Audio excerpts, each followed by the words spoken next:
Este tribunal debe decidir si se autoriza una transfusión de sangre en contra de la voluntad de un menor que se opone por sus creencias religiosas.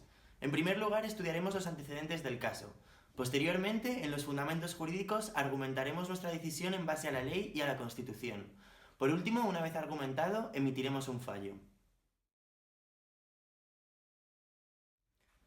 El martes 16 de noviembre de 2016, el menor de 12 años de edad, ACD, ingresa en el Hospital Madrileño de La Paz con un pronóstico grave, debido a un accidente de circulación. Al no peligrar la vida del menor, los médicos del centro hospitalario deciden que el tratamiento más adecuado es una transfusión sanguínea. Cumpliendo con lo establecido en la Ley de Autonomía del Paciente, los facultativos del hospital piden el consentimiento tanto al menor como a sus progenitores, titulares de su patria potestad. Tanto los padres como el menor manifiestan que su confesión religiosa, Testigos de Jehová, les impide autorizar la transfusión. Los médicos del centro hospitalario remiten a este juzgado un escrito solicitando la autorización.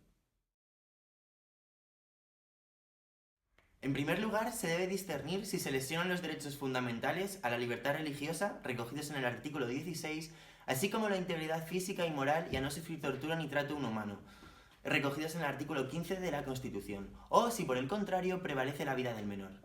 Primero, centrémonos en los aspectos fundamentales del derecho a la libertad religiosa.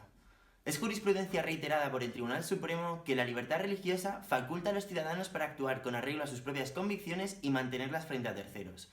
Además, la posibilidad de ejercicio es inmune a toda coacción de los poderes públicos, de aquellas actividades que constituyan manifestaciones o expresiones del fenómeno religioso, tales como las que se relacionan en el artículo 2.1 de la Ley Orgánica de Libertad Religiosa.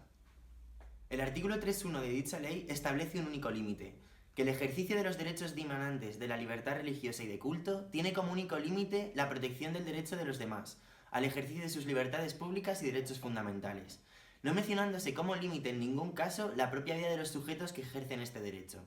Es decir, aunque disponer de tu propia muerte no sea en sí mismo un derecho, renunciar a recibir un tratamiento, aunque esto acarree la muerte, es un acto de libertad individual.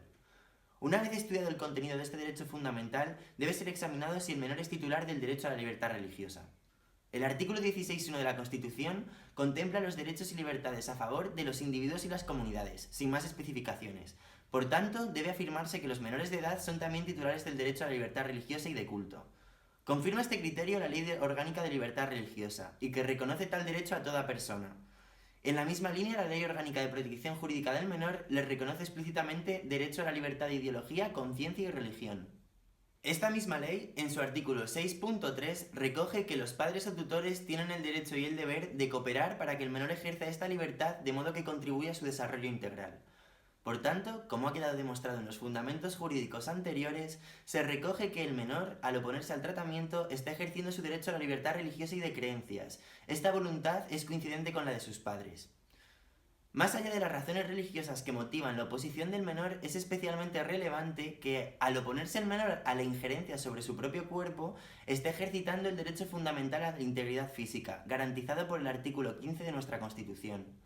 Por último, los padres del menor, titulares de su patria potestad, al negarse al prestar consentimiento, están respetando las creencias de su hijo, así como las suyas propias y los derechos constitucionales que les amparan, por lo que el derecho a la vida del menor no queda impedido por la actitud de sus padres, ya que no se les puede obligar a convencer a su hijo para realizar dicha transfusión, contradiciendo 13 años de enseñanzas así como su propia voluntad. La condición de garantes del menor no se extiende al cumplimiento de tales exigencias. En atención a todo lo expuesto, este tribunal considera probado que prevalece el derecho a la libertad religiosa y a la integridad física del menor, por lo que se deniega la autorización a realizar, en contra de la voluntad del menor y de los titulares de su patria potestad, una transfusión de sangre.